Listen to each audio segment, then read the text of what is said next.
आज के स्टोरी बहुत ही खास होने वाले हैं, तो इस स्टोरी को ध्यानपूर्वक जरूर सुने। तो चलो स्टार्ट करते हैं। बहुत समय पहले की बात है। एक गांव में एक बहादुर और साहसी लड़की रहती थी। उस बहादुर लड़की का नाम किरण था। किरण छोटे उम्र से ही वीरता की भावनाओं में और उनके बाप माँ के साथ बिताए गए समय में प्रेरणा पाती थी।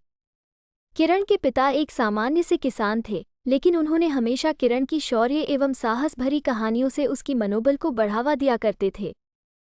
उन्होंने किरण को सिखाया कि बड़े संघर्षों का सामना करना और समस्याओं का समाधान निकालना केवल मर्दों का ही काम नहीं होता। ये बात उस लड़की के जहन में बस गई थी।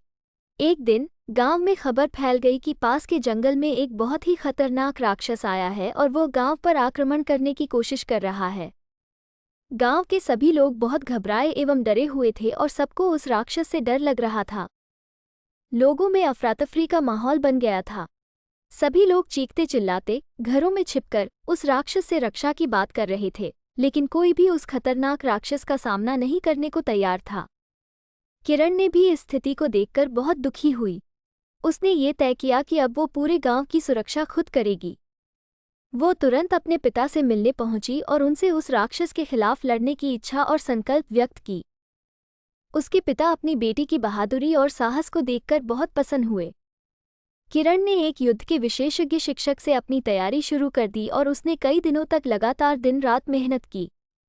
उसने अपने शरीर को मजबूत बनाने के लिए हर प्रकार की कठिनाइयों का सामना किया और अपनी हृदय को साहसिक बनाने के लिए अनेक प्रयास किए।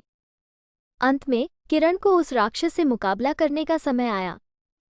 उसने अपनी युद्ध की तैयारियों के साथ खुद को उस राक्षस से संघर्ष के लिए तैयार किया और उस जंगल में चली गई। राक्षस ने किरण को देखकर हंसने लगा और जोर जोर से ताली बजाने लगा और उससे हंसते हुए कहा, तू कौन है, छोरी?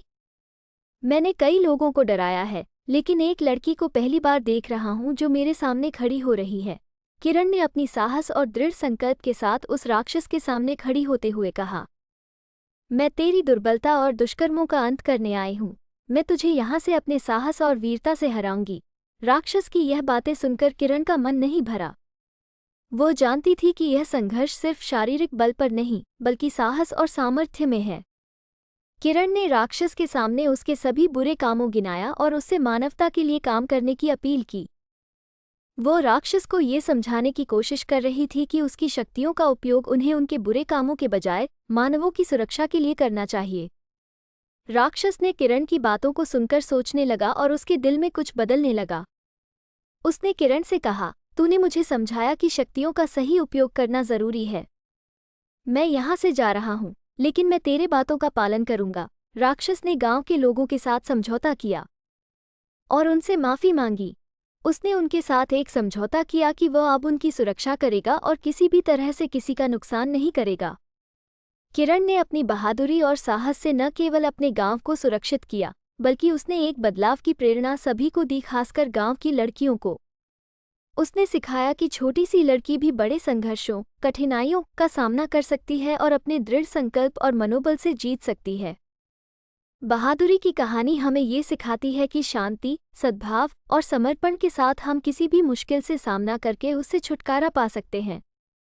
हमारी शक्तियों का सही तरीके से उपयोग करना हमें सफलता की ओर आगे बढ़ने में मदद कर सकता है। ये स्टोरी आपको कैसा लगा, कमेंट में ज़रूर बताना। अगर आपको अच्छा लगा तो मेरे चैनल को लाइक, शेयर, सब्सक्राइब ज़रूर करें। मिलते हैं नेक्स्ट वीडियो में, तब तक के लिए बाय।